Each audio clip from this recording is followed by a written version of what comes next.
Future's now, old man.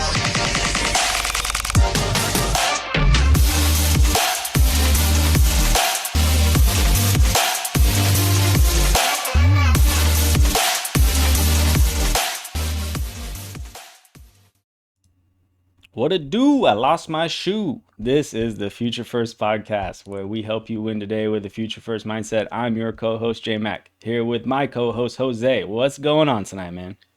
Hey J Mac, how you doing, man? I've been good, brother. How you been? Good, good.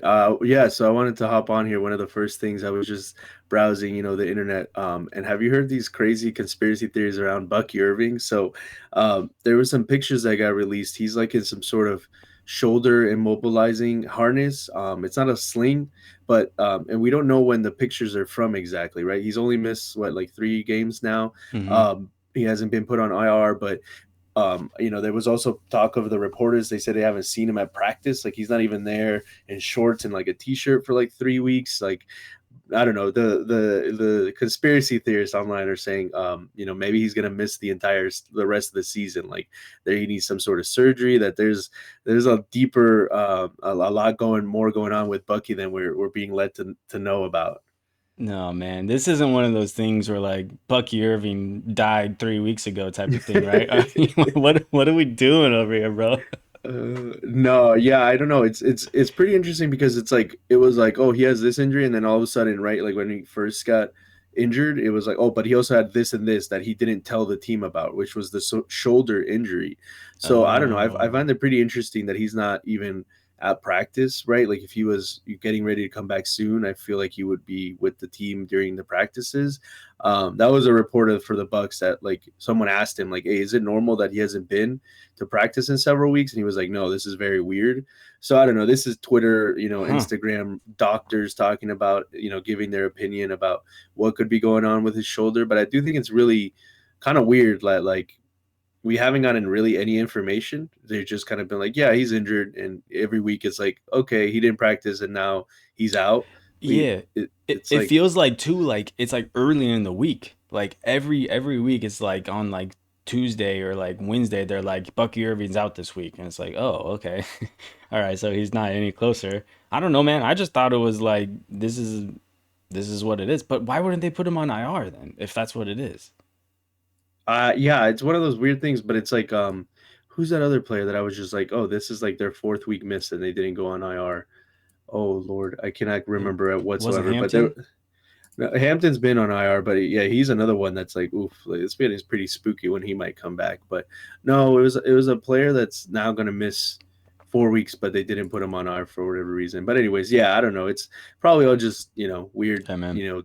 stuff on the Conspiracy. internet, but conspiracy. But I thought it was really interesting. It did make me think about going to trade for Rashad White, or, just on the low, and maybe all of a sudden before his value spikes, if we do find out that Bucky's going to miss a more significant part of the season. But, yeah, just stuff on the internet. That's wild, man. Yeah, I traded away Rashad White in one league where I was rebuilding, and it's like he had that one game, and I was like, "Mm, hey, off my squad, I got a third and Ben Sennett, so I'm hoping Ben Sennett turns into something because otherwise that third isn't looking like it's gonna be enough." All right, Right. but if we're enough for you, maybe you guys could go ahead and get on the YouTube and touch down on that like button. Go for two on the subscribes and give us a comment. We love you guys. Shout out to Fox who's been helping us with our graphics. As always, if you can follow her on X at bfoxworth07. We're on Spotify and Apple Pods. You can follow and rate the show there. Drop a 5-star review. Other than that, man, we got another good episode teed up for you guys today. We're gonna get into Stats and Vibes is back, baby. And I'm excited for this because I feel like we've had a lot of good content come out of the Stats and Vibes. So let's see if we can keep that going there. And then we're gonna talk a little bit of theory here today on Thirsty for Theory. And we're gonna go back and forth on kind of, this one league that we're co-managing in and kind of what we're doing and how we're attacking it and hopefully get some good discussion coming out of that. But first, as always, man, a quick hit. You ready? Let's do it.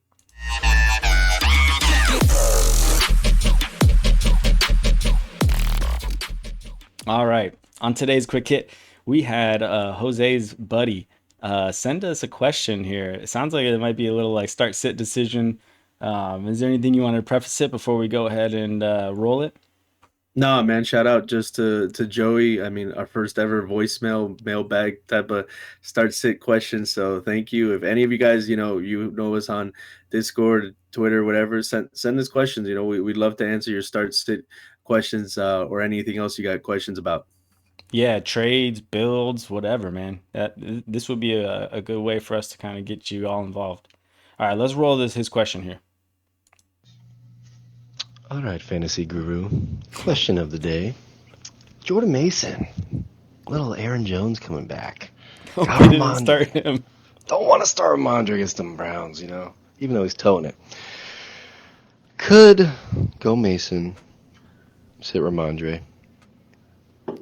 But I could also plug in Jerry Jeudy, who I think he's going to get his eventually. I just think it's going to happen eventually. Against the Pats, I don't know.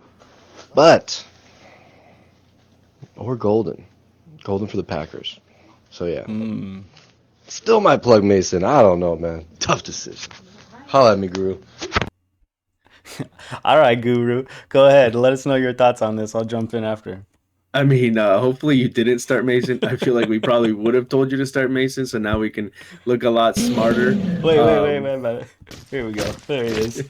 Yeah, our boy, the Mason Army is getting, overrun now by the Aaron Jones troops. I mean, I don't know. The Vikings look horrible. We didn't talk too much about them, but anyways, yeah. So if you still got the decision for Sunday, if you didn't start Mason, I think of the choices given, I think I just continue to trust that Ramondre, even against that great rushing defense of Cleveland, will just have more points. I'm not a big believer in Golden, and Jared Judy with Dylan Gabriel is just like not somebody I'm even looking to try to start at any point. So you probably did what we probably would have told you was just Mason, but if not, Mondre all the way. Yeah, I probably would have told you to start Mason too. I feel like I was in on him this week. It felt like a really good matchup. I was like shocked at how the first half the Vikings had six rush attempts, six in the first half, and like the only way I saw them winning that game was them controlling the clock, and I really thought KOC was gonna do that and just run the ball like, but they just never I don't they didn't even get it started. They never even tried to get it started. It was kind of wild. I feel like too if they would have that interception, if it would have been an interception for a pick six, like that very like second, third play of the game, that would have changed the whole script, I think, and maybe they would have been able to run the ball more. But yeah, I don't know. Golden is interesting here. Like I wouldn't play Judy against the Patriots. Christian Gonzalez is just he can lock him down. I think that's what would happen. Um, yeah, and then Ramondre against the Browns, that's tough. Like I don't know. If I need a floor, I probably play Ramondre. But if I'm looking for any kind of ceiling, like I don't know. Like I think Golden could be a good play this week. I don't remember who Green Bay's playing, but I want to say it's a pretty good matchup for them. Um, and I don't know. I shoot my shot on Golden. I think over Ramondre, just unless I just needed like 4 or 5 points, like and I'm a favorite that week or something. Yeah, I could see that in the matchup where you need the upside. I don't think Ramondre has that unless he falls into the end zone a couple times against that Cleveland defense. I think Green Bay's playing Pittsburgh, that the There it Aaron is. Rodgers revenge game. But yeah, I mean when you're talking about the Vikings, that must mean that like Justin Jefferson had a crazy game, right? He must have had like 20 targets like Jamar Chase. Like man, when you see what Flacco can do with Jamar Chase, and it all like we talked about, it's like so why don't we just not do that with Justin Jefferson when these bad teams like just he only had what 11 targets, which is a decent amount, but man, I think he had almost the same amount of points as Addison. Anyway, so yeah, I think Golden upside, I could see that, and then Ramondre floor. Hopefully, if you didn't start Mason, because that's a pretty crappy way to start your fantasy week. I started him in several places, so Yeah. yeah, it's a it was a rough time. Did he get you 1.5 points also? Yes, he did, All and right. one of them All is a right. chopped league. So I'm Oh like, okay, I'm no. probably getting chopped here. Yeah, him and Uh, QJ in chop leagues, just wonderful starts to my week. I didn't get to catch uh, any of the games, so I just came in and I was like, oh, the the Chargers scored a ton of points, but QJ had 0 targets. This is interesting. So, yeah, man, it was a rough start to the fantasy week at least. Keenan Allen had like 4 or 5 targets. Eh, like Lad Lad got his, bro. Aronde Gadsden, that dude ate. Like it was kind of wild. Like it felt like they were force feeding him the ball. That'll be interesting going forward and seeing what that offense looks like. But yeah, it feels like any one of those guys could go off any week. Definitely like a best ball kind of backfield, or not backfield, but wide receiver corp that you want to tune into there. All right, Joey. I hope you didn't start Mason, and I wish you luck on the rest of your matchups if you did. But with that, man, we're gonna move out of this quick hit and let's get into our stats and vibes. You ready? Yeah, let's do it.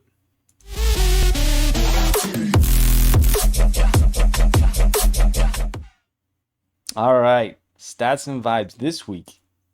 We're gonna bring in Patrick Mahomes. We've been talking a lot about Patrick Mahomes this week, and we were chatting offline. I feel like we had a pretty good narrative going on the vibes for Patrick Mahomes. So why don't you lead us off here on Patrick Mahomes and the vibes that he's got going on right now, Jose? Yeah, man. I mean, it's kind of like a little overview of the entire Chiefs, right? We're kind of calling it the Revenge of the Chiefs, right? Just like in Star Wars, after the first 6 movies, you kind of thought, okay, Darth Sidious, the main bad guy, he's gone. We're doing these 3 new Disney movies, which are not very good, but anyways, we're doing something different. The bad guy's gone. He's been defeated, and I think a lot of people saw that in the Chiefs, right? They got their doors blown off. In a Super Bowl, looked completely embarrassed. Mahomes looked bad for fantasy. Mahomes was pretty bad. I mean, he was average. He was like, still a top 12 quarterback, but he was pretty average for fantasy. So, maybe thought it was like the downfall of the Chiefs, but the Mahomes and the Chiefs, even though their record doesn't necessarily imply it, the feeling you get around them is that they look like they're starting, to build on that again. Like Mahomes and the Chiefs looks like they're starting to fire on all cylinders again. And Mahomes now gets his Darth Vader and Rashid Rice. He's got Kelsey as Darth Maul and Andy Reid as Jabba the Hutt. If you're not up on Star Wars game, I'm sorry. You should know those names. Those are not deep cuts, but yeah, those are the bad guys. Those are the biggest bad guys in our Star Wars. And everybody hates the Chiefs. We were talking a little bit offline, man. Like, I don't know. I like Patrick Mahomes, man. Watching a great player be Yeah. great is just like, what can you do? Like, and you just like sit in awe when he does these crazy things. But yeah, it's like, who do we think is going to be the good guys that are going to stand up to the Chiefs in the Mhm. AFC, right, to make another playoff and Super Bowl run? Do we really think that Daniel Jones and the Colts are going to stop the Chiefs, or a couple of second-year quarterbacks who have barely? There's Danny Diamonds. Like, do we really think he's gonna stop the Chiefs and Mahomes? Like, it seems like less odds than like destroying the Death Star here. But like, and then you have a couple second-year quarterbacks, right, in Bo Nix and Drake May, who are looking really good. But we know that it's a different game in December. It's a different game when you're in the playoffs and playing Mahomes and the Chiefs. So those are kind of just the vibes that they give. Like the Evil Empire had like a slight decline, and now they're just back in full force. And it seems like it's almost inevitable that they're going to be, a top team in the NFL. And that Mahomes right now, if he's not one in your scoring format, he's probably two at this point. Without having had a bye like Josh Allen has. So those are kind of the vibes, man. Why don't you run us through, or if you have any comments on the vibes, and then run us through all the wonderful stats of Mr. Mahomes. Yeah, this definitely feels then like we're in the first trilogy, right? Because Darth Maul's dead, which is Kelsey, right? Like Kelsey's dead. Darth Vader's alive, which is Rice, right? So, so I think like we're probably sitting around like episode 3, episode 4, right? We're in the in between there. Andy Reid as Jabba the Hutt got me really good though. Oh man, that's pretty good. He's like more cheeseburgers. Yabba, yabba, yabba. All right, no, I don't know, man. Who stands up to him? That's a good question, right? Who's Luke Skywalker here? And I feel like Drake May is probably the best that we've seen going there. But honestly, like this year, I feel like it's gonna be the Lions. I think I had the Lions and Chiefs as my Super Bowl favorites at the beginning of this year, and that game that we saw of them, what was that, last week or 2 weeks ago? Like that that's just a precursor of what's to come. I think the Lions took that loss really hard, and hopefully they can meet again in the playoffs, or I guess the Super Bowl if it gets to that. But yeah, hopefully not though. Hopefully the Niners go to the Super Bowl again and lose to the Chiefs for the third time. Yeah, because that would just make my life, right. Oh man. Let's get into the stats here. Um, yeah, man, Patrick Mahomes. As I was getting into this, I was expecting to see like some like pretty big differences here because we're talking about going from QB9 last year to he's now QB1 on the season after 7 weeks. Um, I don't. There hasn't been drastic changes, like their passing rate over expected. It went up 3 percentage points, right? In 2024, they were passing it at a very nice 6.9%. And now this year they're at a 9.6%. So they kind of went backwards. No, I don't know. But they're passing it a lot more. And even in their attempts per game, last year was 36.3 attempts per game. And this year it's a little less, 35.4 attempts per game. So we're looking at just a more efficient offense, which I think is what we've been seeing. In their yards per game last year in 2024 was 245.5 yards per game, and this year it's 257. So just slightly more efficient. And that probably has to do with, Mahomes getting a few more weapons, healthy weapons, right? Like Hollywood Brown got hurt in preseason last year. Rashee Rice went down in was a week 3 last year, and then Xavier Worthy kind of turned on for them late in the season. But beyond that, like last year, they were relying on Juju Smith-Schuster, who's still putting around, getting it done. They have Tyquan Thornton this year now, who is another deep threat on top of Hollywood Brown and Rashee Rice, or sorry, not Rashee Rice, but Xavier Worthy. Yeah, and Kelsey had some kind of revival. I feel like in this year he's been leaned on a little bit more in Rice's absence. Um, yeah, and like with that, like all those speedsters there, I would have thought we would have saw a little bit more from like deep passing, and there is something there, if like in 2024 they had 7.9% attempts over 20 yards. And in 2025 so far, they have 12.1%, which is above the league average at 11.4%. And that average is taken with all the quarterbacks with a minimum of 200 dropbacks. So he is passing it a little bit more, and that kind of leans to that narrative of him having those healthy weapons as the deep shot. Yeah, and then the QBR, like his total QBR, again, reinforcing that he's just a little more efficient, a little more better. 2024 is a 67.1, and now it's a 77.7, which is really good. Like that's like the best quarterbacks are above that 70 mark, and last year he was at the 67, and the league average this year is 55.5. So again, he's just looking more efficient. It's not like they're passing the ball crazy more, or he's making it happen on big plays or whatever. It's just little by little, every single play it feels like they're doing is just slightly more efficient than before. And even with the touchdowns, I mean, in 2024 he had a touchdown percentage of 4.5%, and in this year so far he's at 5.6%, with a league average of 4.8%. So he's flying high above that as far as the touchdowns go.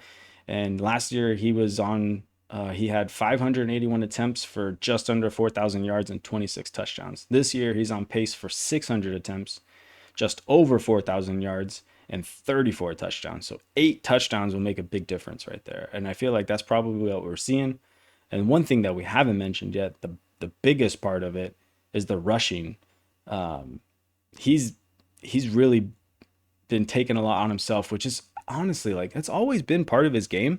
I feel like he's always been wanting to take off and run, but it usually results in him getting injured, and then he can't. Like for the rest of the season, he kind of has to nurse that injury, and he knows that he can't run the ball. But so far, knock on wood, he hasn't been injured, and he's been rushing the ball He's rushed it 42 times for 250 yards and 4 touchdowns, whereas last year it was 58 attempts on 307 yards and 2 touchdowns. So he has doubled the number of touchdowns he has in just 7 games this year versus last year. Man, he looks good. This is the reason you don't fade him, because he can do these things. And we had talked about it extensively in draft season, me and you, like people were fading him into oblivion to where he was being drafted as like the QB 10. Like I got it at like the QB 6, like that didn't make sense maybe to pick him up there, but honestly, if you would have picked him up at the QB 6 price, you would have been right. But to me and to us, like getting him at QB 10 felt like the floor, and you have this upside, is why you pay into him, and you pay for that draft cost. But yeah, man, I mean, the stats are supporting what we're seeing in on the fantasy results, and he's he's him. I think it's just going to be, like the Tom Brady effect. He's going to have those years where he's good for fantasy, and he's going to have those years where he's not, and he's just relying on the defense and just being efficient but still winning. Um, it is what it is, I guess. What are your thoughts on it? Yeah, I mean, I think it was just like you got so accustomed to it, and we were talking a little bit offline about it, right? Not just accustomed to his fantasy performances, but performance on the field, right? When he's like scrambling and I keep telling my son I'm waiting for Mahomes to complete a pass behind the back, and I think they tried it in preseason, but it's coming. Like the arm angles, we don't need to go Collinsworth here and like overdo it on Mahomes, but I think when you see Wow. greatness, when you see greatness, right now he's been in the league almost a decade. We're getting there, right? He came in 2017, took in the starters 2018. So you're talking about a good amount of time that we've seen him. Like the plays that are extraordinary when he does it all the time kind of become ordinary. And I think that was Hmm. kind of his fantasy finishes. Like he pretty much says he took over was either the quarterback one or inside the top five pretty much every year except one. And then the last 2 years kind of had fallen down, but there was very clear things like that were obvious. Like one of the years he was hurt from running, like you talked about, and then last year, like he had no weapons, and he still took that team to the Super Bowl without weapons. Like he literally had Crazy. nobody, and he was still only the QB 11, which means he was still a QB one. The only thing you were missing is like what you're getting this year, which is like week winning performances. Right, so far this Hmm. year, he's had 3 games over 30 points. One of them was almost 40 points, and then he had another one where it was close to 30 points. This is in like 6 point passing touchdown leagues, but even in 4 point, he's not that much further behind. But I think the biggest thing is, like you're saying, it is the rushing, right? Like the rushing makes such a big difference. The fact that he's about to get to his mark that he did last year in terms of yards, and he's already doubled his rushing touchdowns. Like Hmm. that's where you feel it. That's where you enter like Lamar, Josh Allen, type of levels of scoring and difference making. I think people just they got so used to it, and then he was getting drafted in like the third, fourth round in redraft, and then he let you down. But it's like he's just the type of player where if he's going that early, then it's not going to be a great pick because the down year can come. But the moment he's after quarterback 6, 7, 8, like he's going to pay off because he rarely finishes lower than that. So, I know he gets a lot of hate. I know, his family, this, that, no one likes to see the dynasty. But at the end of the day, like when you're watching a guy that will get debated as one of the best players in the NFL, one of a great fantasy quarterback, like it's hard to not just sit back and be like, dang, like it's impressive what he does, man. And the Chiefs just that just seems like where we're headed. Another like deep run in the playoffs, maybe even a Super Bowl, like you're calling it, because all they're doing is getting healthy, right? Like now Rice is back. We've been talking about that for a while. They have all the weapons, so um, what can't they do at this point? Pacheco seems to be doing a little bit better. They're figuring out the run game. So yeah, man. I mean, I wouldn't be surprised if unless Allen kind of turns it on, Lamar I think has missed too many games now. Hmm. That Mahomes keeps this up and he finishes as a quarterback one, and all those people that drafted him in the quarterback 10, like the rounds 7, 8, 9, like 10, like way deeper in redraft leagues, or people that held him in dynasty leagues, you're going to be very happy. And he's probably going to be one of those players that's on a ton of championship teams, like when the dust settles at the end of the season. Yeah, for sure. Not in, I mean, on pace probably for the league MVP. and probably fantasy MVP too for a lot of people, like you're saying, in the playoffs. We already talked about how they have a very favorable wide receiver matchups, and he's the type of quarterback that can overcome, the bad quarterback matchups. And you did fail to mention, the other things that people don't like about him is Kermit the Frog here. I don't. That was a terrible Kermit impression, but I'm on the fly. Roll with it.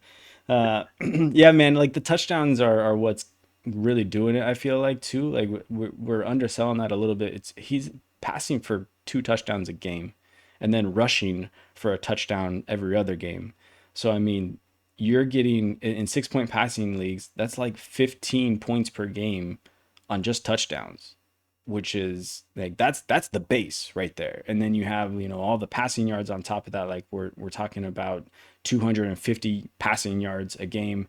That's another 10 points right there. So boom, points per game, like 25 points per game on average, just from passing yards and touchdowns. And then he's rushing on top of that, right? And getting you that base floor there.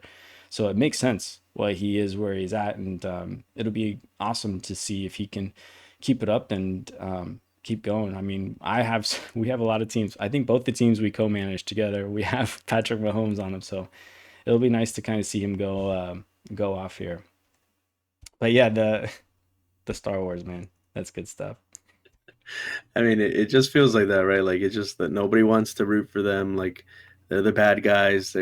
No matter what they do, they're going to be painted as the bad guys. Sometimes they do bring it upon themselves. But yeah, man. I mean, Mahomes is, and one thing too that I like the best is like probably the biggest game, or the 2 biggest games this year. I don't remember if Lamar was playing for the Baltimore game when he had already gotten hurt, but in that Detroit game, that was his best fantasy game, and that was probably their hardest opponent.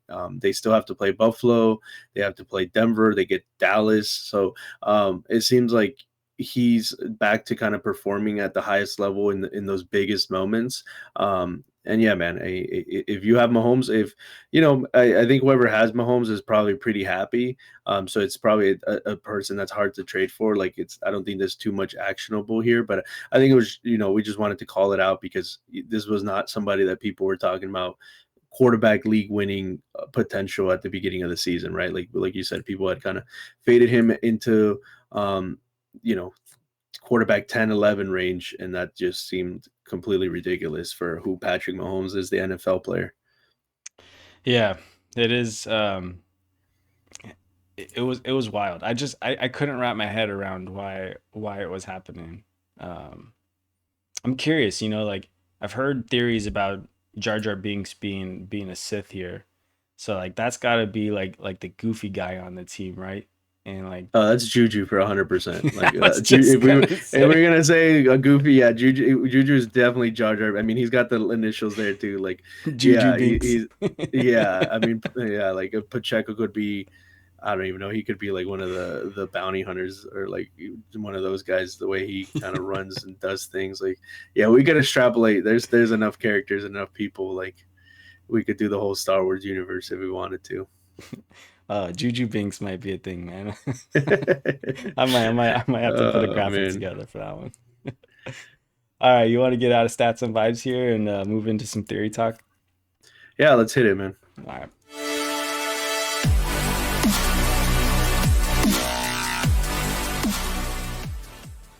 All right, man.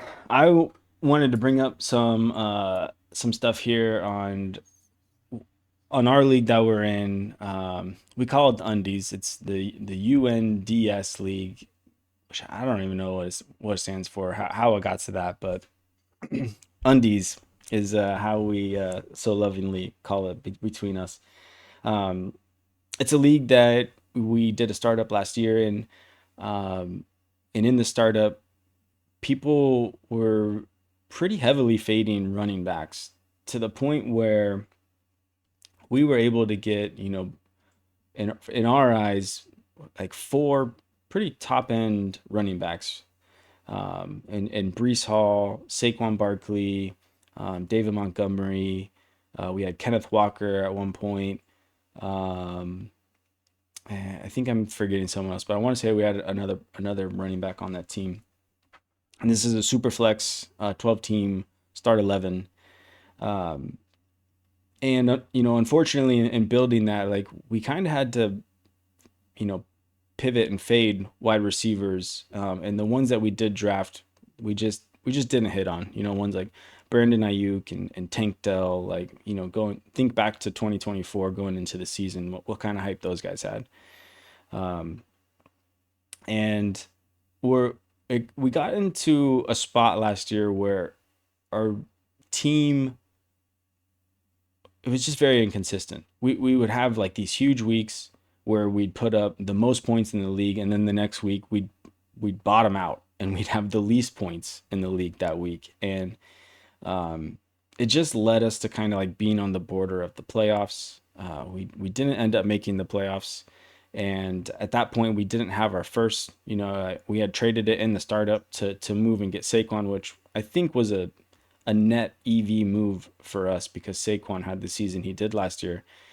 But it put us in a bad spot where we couldn't really sell off and tank. So fast forward into this year, we made some good moves in the 2025 draft to net some value for futures, right? We ended up walking away with like three 26 firsts and 327 firsts out of that draft, just kind of building for the future and still having some assets that we could trade to kind of get around. But nonetheless, like we moved in trying to get some wide receivers because we have like zero wide receivers on our team, and we've run into this conundrum on the team where nobody wants to trade us a wide receiver. They're untouchable. Like the top 20 wide receivers are just untouchable or unreasonably. Like I think we inquired about BTJ and someone wanted 4 firsts and a running back on top of it. And we're just like, what? Like that doesn't even like make sense. And like we're moving around trying to offer Saquon plus anything to get into a wide receiver, and it's just not happening. Most people are just like, nope, sorry, I'm happy with the wide receivers I got. They don't even want to entertain the idea of trading one of those guys. And so we're kind of in the spot where we were just kind of, we have the picks we have. We're going to go into the future in 26 and 27 and kind of draft them and get into them. And I guess before we move into kind of the theory and like bringing up what we wanted to talk about, I guess, do you have anything you want to add on to kind of the background and the setting up the narrative for the team itself right now? Yeah, I mean, this is something I never do just because it can just feel so horrible. But like, you go back and look at the start of draft, and it's just things like, man, like now, obviously, a year and a half, 2 years later, almost like it's so wild. But like, do you wanna guess the three receivers that went, or actually four receivers that went in the sixth round after we drafted Tank Dell? JSN, I'm assuming, Yes, was yes. was in there. Yep. Brian Thomas Jr. for sure. Yep. And if we're thinking about one more, Rashi Rice maybe. The next pick after we've drafted Tank Dell was Rasheed Rice. And Yeah, yeah, Ladd McConkey was also in that round. I mean, things like drafting JJ McCarthy instead of Drake May, like I mean, all these things seem like whoa, crazy, and this is why I never go back and look at this. But just while you were talking, I just wanted to pull it up. But no, man, it is one of those things that like you get in leagues like this where like the trading is not that it's bad, like it's not that nobody trades. It's just a very different than maybe what you have in your own mind. Everyone seems to be doing one thing, and that's kind of the theory we're going to talk about. Like, if everybody's doing one thing, you can't catch up to them at that point. Like, you're already so far behind that trying to do what everybody's doing is just going to make it so that you're like the yeah, fifth best at it. So you got to have to zag when people are zigging, and like that's kind of what we're, this theory, this segment is about, like building our plan for the future, right? Because it's a deep league, 12 teams. We start 11. It's a super flex. So, right now on the team, if we want to kind of get into it, like we were talking about, we have three starters pretty much that we're comfortable with in the future, which is Mahomes, Joe Burrow, and Brock Bowers. Like that's pretty much it. Like you have David Montgomery, you have Brees Hall, who are as a rebuilder, not great really assets. I don't know if they'll be good assets in a year or two when we're looking to compete. And so like J Mag was talking about, we've offered all sorts of multiple first round picks for, all the top, even 12 to 15 wide receivers that you can think of to try and get a cornerstone. And it's just looking like we're just going to have to draft it. But even then, right, we have about 5, 6 first round picks now, 5, I think it is. So even then, you're still short starters, right? So I think that's kind of part of the theory that we were talking about is like we're going to have to draft one of these guys and then leverage the fact that the league is so over indexed into the elite wide receivers, right? They all have the one track mind that the only way to win is to have the elite wide receivers, that then we could probably leverage and trade off an elite wide receiver that we draft or the thought of one, right? Because even, if we have a top pick in 2027 when there's supposed to be a lot of studs, you can probably sell one of those names just on the thought of who am I going to get? Like, which guy am I going to get? It might even sell more than one of the actual guys themselves. So that was part of the game theory that we're kind of coming up with, that we're probably going to have to use the picks and then use the picks to then turn them into depth, leveraging the over indexing of wide receivers that this league is doing. Yeah, it's more than just like the overvalue of wide receivers. With that overvaluing of wide receivers comes at the cost of something else, right? And I've noticed a trend that the league doesn't quite value quarterbacks as I think that they should in a superflex league. Like for example, I don't remember the exact trade, and I don't know, maybe you have it up or can pull it up, but this happened, just like a week or two ago. It was Michael Penix and another starting quarterback, Dylan Gabriel, Dylan when Gabriel. when he got named the starter. So not a great starting running back or quarterback, but a starting quarterback. And both of those got moved for first. And I think there was something on top of those two quarterbacks also. And for a It was first. a third for one single first, yeah. Yeah, so Michael Penix, Dylan Gabriel, and a third for a single first. And that was shocking. And this is on top of a trade where we sent Kenneth Walker last year for Dak and a 2027 first. And in this same league, we have Daniel Jones on the roster, and we can't get like a reasonable offer for Daniel Jones. Like you guys should have seen the offers coming in after week 2 when I put him on the block. We're talking about like fourths and like like tight end 3s, wide receiver 4s, like those two together for Daniel Jones. And I'm just it was wild. Like the value that they're placing on these quarterbacks is just not where it needs to be. And in that same thought, like trying to move Dak when we had him now, and he's playing out of his mind. Trying to move him to get anything, people were like just not interested. And I think we even recently saw not us, but we saw Jaden Daniels get moved. I think it was like Dak Prescott and a running back.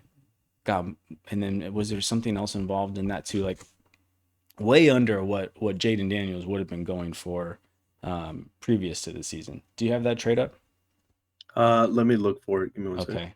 Yeah, that one, the undervaluing of quarterbacks when we're talking about not being able to get into those top end wide receivers and having that overemphasis into them makes me want to lean into getting those elite quarterbacks, indexing hard into them, and then building like around that core, just kind of fading wide receiver altogether and going to get the gross production running backs, going to get the top end tight ends, like get the bullies. We already have Brock Bowers.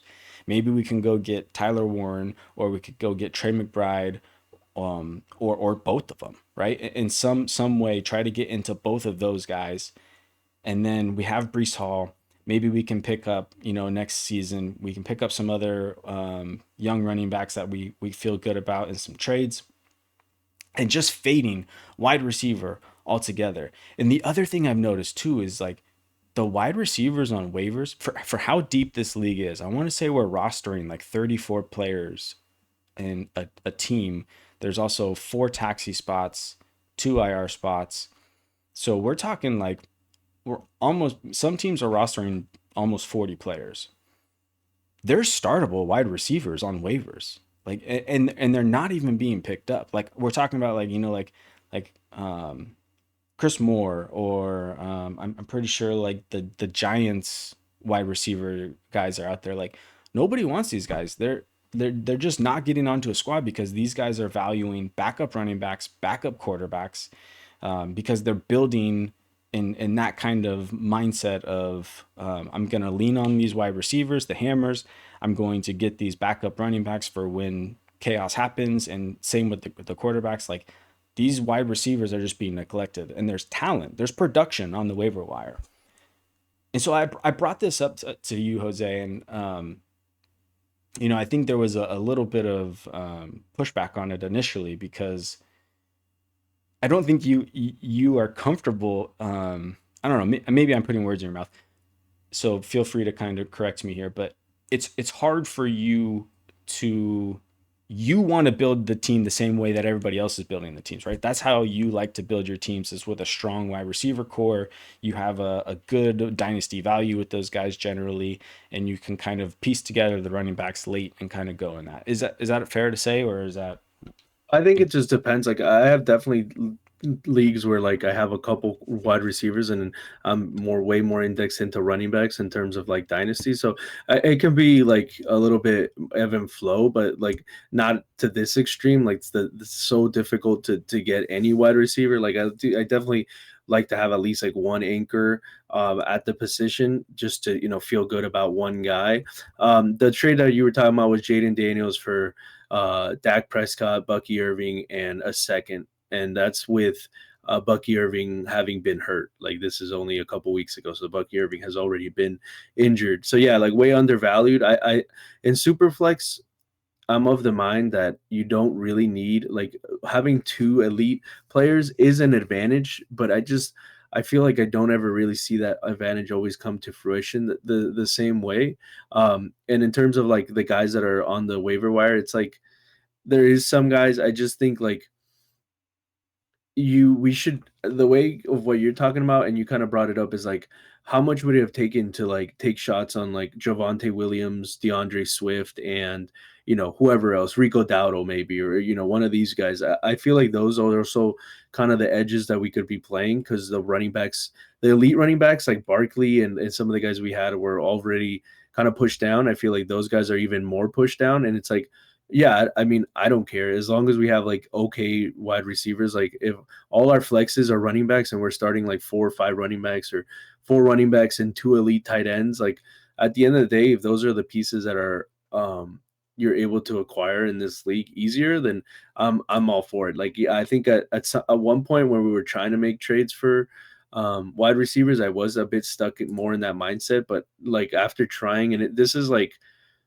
J-Mac, who's pretty much the one that does a lot of the legwork with these trades, like sending like dozens and dozens of trades. We're not talking about like one trade here. Like this is like over the span of like the season, and since on the off season when we acquired a lot of picks, we're talking about like 50 trades to try to acquire wide receivers, all different types of formulas, all different types of values, overpays, all types of things. So I think once we saw that wasn't happening, like it's just stupid to try to continue to do that. Like it's just not a winning recipe, especially from when we started that way from the draft, right? Like the draft told us that this was going to be kind of the case, and it just kind of cemented even further while we got in season. Because sometimes the draft goes one way, and then people get in the season and things change. But these guys have kind of acted like they did in the draft in terms of how they value players. So Mhm.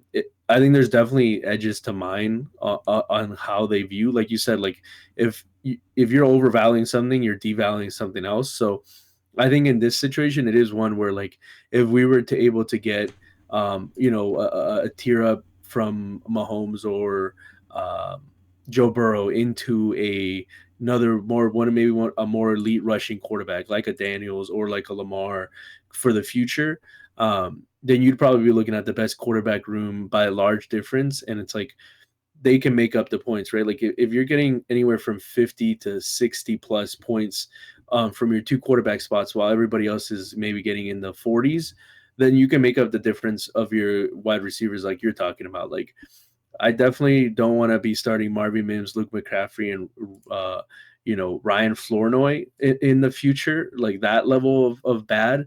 But there is tangential like wide receiver twos and threes on teams that are solid that will get you 5 to 11 points, every week, right? And those you can also find. Um, so I think my mindset was a little bit like that, and then just seeing how difficult it's been, you have to change, right? And so I think that's Yeah. why having these conversations and talking about this is like maybe you don't have for the people listening, maybe you don't have a co-manager to bounce these ideas off, but it's something you can a self exercise that you can Yeah. do and look in your leagues. Like if you're not having success, I mean, there's two things, right? If you don't enjoy the league, then you can like quit, which I mean, whatever. Fantasy football is supposed to be fun. So, but if you enjoy the league and you want the challenge of like figuring out this kind of puzzle, if you want to call it that, or this problem, then you got to sit down and look at, what's happening in the league. What are you doing that other people aren't, or what are you trying to do the same things that five other teams that are already contending and scoring more points than you are doing, right? So yeah, I think it's all relative, right? Like you just have to pay attention to what's going on in your league and be active, right? Like if you're checked out of your league and you're not paying attention, like you're not going to be able to do this thought exercise, even if it's by yourself. Yeah. Yeah. 100%. And I wanted to go back to when you said the league kind of told us what they think in the draft, and that is so important to the market is very reflective of how people are drafting, right? You can gain insight into the future of how people are going to view certain positions by just looking at the draft. In this draft, it was very wide receiver heavy. I want to say in the first two rounds in a super flex draft, I want to say there was probably like 14 or 15 wide receivers taken in a super flex draft. So I Yeah. mean, you're like, and I think that's why we went like all of our targets. We were like a third overall pick. I think all of our targets were gone by the time it came to our 210 or whatever it was, and we were left with like, okay, I guess it's Brees Hall here. Like that's kind of where we ended up. Um, And and can I just jump in for 1 second, Jay Mike, sure. just to kind of hammer the point home? Like even in a running back dynasty dream class like we just had, obviously Genty and Hampton still went early, but you had Ted McMillan go over Henderson and Judkins. You had Ibuka, who now that we know what Ibuka is, makes sense over Judkins and Harvey, but that was not the consensus. You had a guy like Luther Burden go over both of the tight ends, which is another position that we're talking about is getting devalued, right? So you had, even in this last rookie draft, which was full of prime running backs and not a great wide receiver class, you still had the running backs to some extent, and especially tight ends, which is another thing that you were talking about, getting pushed down in this rookie board. Like so I think even now, even in rookie drafts, there's those edges and those kind of things to be gained when thinking about like how are people drafting, right? Just kind of to further your point that you were talking about. No, yeah, thank you for bringing that up. Yeah, that 2025 rookie draft, just again kind of hammers it home, and it's so tough when you have to do this because it's like we're so not necessarily trained, but it's just like indoctrinated into us that you build through these wide receivers because they're safe. And we took a big gamble in the startup, building through those running backs. And honestly, like I don't think it was the wrong move. I think we hit some bad luck with our wide receivers last year. The ones that we did grab, they didn't hit. And then on top of that, it was just too sporadic. We also didn't have strong quarterbacks last year, right? We were sitting on Patrick Mahomes. JJ McCarthy never really came to fruition last year, and then we were Daniel Jones wasn't playing who we had. So I think we were like trying to fill in for a QB2 spot last year too, which didn't really work out for us. So honestly, I think it was a lot of bad luck, and that, it is what it is. You take your lumps and you kind of roll with it. But we reassessed and we pivoted into like almost a full rebuild here. But now that we have all this ammunition and we have all this value kind of saved up, like looking forward and how we want to build this out is kind of how we got on this topic. And it came up to me when I was listening to a podcast with Scott Connor. Follow him, listen to his stuff if you don't already. He was talking about in one of his leagues how he has a build like this, where he has like 7 startable running backs, but 4 of them don't have any dynasty value. It's like Javonte Williams, Ramondre Stevenson, J.K. Dobbins, DeAndre Swift, like those type of guys. And that's what made me, bring them up to you. Like, think about what you could have had those guys for in the offseason, especially in a league like this. Like you're sending maybe a second and 2/3 for those guys, like that type of level. And what that means to your squad now, production wise, those are league winners. Like, especially if you're flexing those guys. And he's starting, like, I think he went into the season with guys on his wide receiver squad, like Calvin Ridley.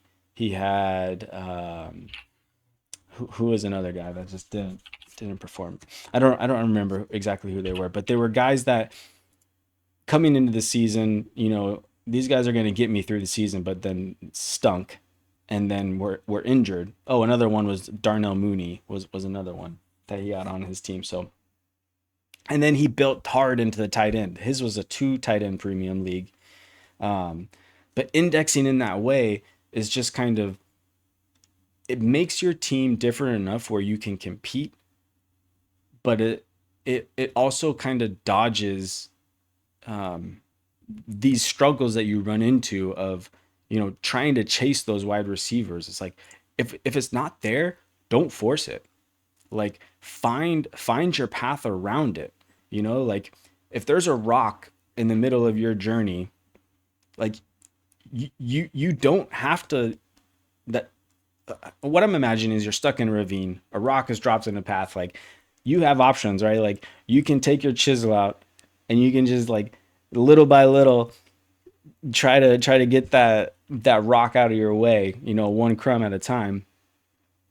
You could try to climb over it, or you could just back out of that ravine altogether and find another path around. And that's exactly what we're advocating for, is like that kind of theory of finding what your league isn't valuing and leaning into that hard. And I think that's where what I brought to you is what I want to do here is, when we get back into it, is like you were saying, is like, if we can draft one of those elite wide receiver guys, and then we can go and sell them what this league is valuing those wide receivers for, then we can, split that asset into just production, and then just lean into this build where, we have running backs and tight ends and elite quarterbacks. I think that's probably the strongest part of the argument here, is elite quarterbacks and the elite tight ends, and then just building their production through running backs to kind of make it happen. And I don't know how this is going to work, man. Like, I think now we have like five first round picks, 2 next year. It's also really hard to tank in this league because it's max points 4. And again, just getting super unlucky. like Trey Harris, who we have in our taxi squad, just caught a touchdown, and that counts for our max points 4. It's like, damn it.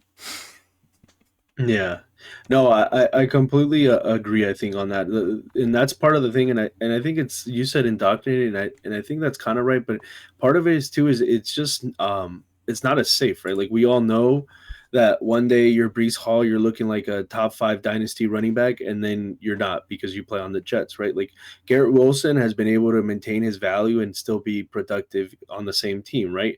And that's just the difference between running backs and wide receivers. They're just treated completely different. Their contracts, so it's just a way. It's just a matter of like being okay in that uncomfortable spot. Mm-hmm. Same thing with tight ends, right? Like coming into the season, I don't think Brock Bowers has lost a ton of value, but if we were in a competing window, we would be pretty screwed right now with how Brock Bowers has been with his injury and just the kind of there's only like 3 or 4 tight ends that are really worth like that elite tag. Like everybody else kind of ends up filling it in, right? Like Jake Ferguson's the tight end one right now, but you don't really project that to continue to happen or be something predictive of the future, right? But it just becomes one of those things that it becomes way, it feels way more fragile and it feels a lot less like you're playing dynasty. Like Mm-hmm. a lot of the names you just said, right, of running backs is like in dynasty, unless you're like a contender, nobody wants those guys. But that might be the type of teams that we're fielding going forward because there's just no way. Like with a league that's already started and it's already so entrenched, you're never going to get enough wide receivers. Like even if our next 5 picks we waste all on wide receivers, the hit rate's probably not going to be there. And maybe you draft 2 elites and like one other serviceable guy, but then the rest of your team is just completely in shambles. So I completely agree though with what you're saying. Like you need to look at the league and you need to mine or find the other route Yeah. around, right? Because otherwise then you're just kind of being in the middle. You're just stuck chasing the like people that already started with a strategy that now you're trying to implement way later. And so I think in this league, that's just it's just being uncomfortable with like when you look at your dynasty roster, being like, this is just a completely different animal, like just completely changing your Yeah. perspective on it because it's going to be way more fragile. Like the if we go for like heavy tight end, heavy quarterback, right? Like in one of those elite pieces goes down, they're not nearly as easy to replace, right? And we already know we can't get the wide receiver. So it's like if Mahomes or Daniels or whoever we get, right, goes down, it's I feel like a lot more crippling in that sort of build because you're banking on those guys way Yeah. heavier than other people. So, but I mean, I feel like this is kind of like when you've been playing, fantasy for a while. If you are like hardcore and you spend a lot of time in it, I feel like these are the type of situations that kind of bring out another level, right? It kind of brings Mm-hmm. out a different avenue and a different thing to kind of enjoy about fantasy, right? Like Yeah. to me, sometimes it can get a little bit monotonous, a little bit boring doing the same things. Like, yeah, obviously owning Jamar Chase and like Drake London and JSN is like awesome. Like, who wouldn't want to do that in a dynasty? But also trying to figure out how else can I win when I'm not afforded those opportunities. Like, I don't have any of those players, so how am I going to try to win with like you said, DeAndre Swift, J.K. Dobbins, Tyler Warren, and Brock Bowers, Jaden Daniels, and Mahomes, and figuring out the rest of the ragtag bunch. Like it offers a completely new kind of take on the same game, I think. Yeah. No, it does. I really like what you said there about how like it makes it more challenging and it makes it interesting because I hate this league. Like it frustrates me to all ends just like having to deal with these people because they feel so unreasonable, but at the same time like it is a lot of fun. Like I think about this league a lot because of the challenge and how much like I want to beat these people in the league. Almost bleeped it there. But I also wanted to kind of fade back onto a point that you were talking about too, which you can get into trouble with if you don't find another way around and in chasing what everyone else is chasing in the draft. You still need to take best player available because if you're going in and chasing these wide receivers, you're going to make bad picks a lot of times and you're going to leave value on the board when you should have taken Tyler Warren instead of Matthew Golden, right? Or Yeah. something like that. You can't fall into their games, right? You just have to stick to what you know and play the best player available. Yeah, 100%, man. Yeah.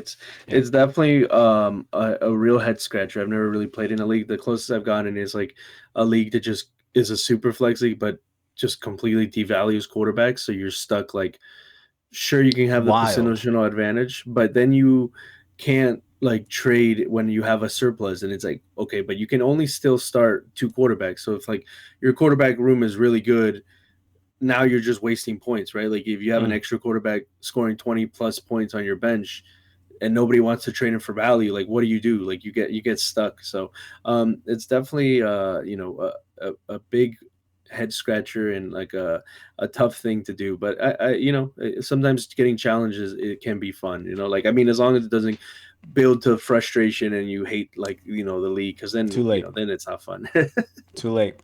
Too late. Yeah. No, like I said, I love the challenge because when we come back, Jose, and we beat these guys, it's gonna make it all so worth it. Oh yeah, All right. 100. I mean, just look. I love to come to this league and just like scroll down and look like, wow, I don't have, I barely have my own first in any league. Like, wow, we have so many firsts. This is cool. Like we're gonna get to pick a lot of cool play. Like every time a new rookie season comes around, everybody's like, yeah, Genty, Hampton, this guy, that guy. I'm like, yeah, those are great, and I never have picks or early picks usually to make those type of players. And now it's like when 2027 rolls around, if we still have all these picks, it's gonna be like, wow, we're gonna get like two or three of the really really cool guys that everybody's super hype about. Like that's so fun. Like that's what I think about when when I look at this league. I've kind of rejected like, man, we're not gonna be able to do anything for another year or two. Yeah, But that when is you're what it is. rebuilding. When you're rebuilding, that's you got to put that mindset. You got to look at for the future because otherwise you can get impatient. You can get Mm. start making dumb moves or thinking you're way ready to compete when you're not. Yeah, stick with me, man. You'll have lots of future firsts. I love the first. All right, bro. Let's get out of this theory and get into the outro here. Hopefully, you guys enjoyed that. I love talking about that kind of stuff. That's what really kind of keeps me engaged in the fantasy space, especially Dynasty. It's just figuring out the puzzle, figuring out how we can win and how to navigate the markets to make it work. Yeah, 100%, man. As always, guys, if you can, follow us on YouTube, hit that subscribe button, Apple Podcasts, Spotify, the whole, 9 yards, Twitter, X, if you can give us a follow. If you want to drop us a comment with a start sit question or some sort of theory, we can feature you on the show. We don't, obviously, we don't mind, not like people are banging down the door for that, but we'd love to have you, feature your question on the show next time. All right, guys.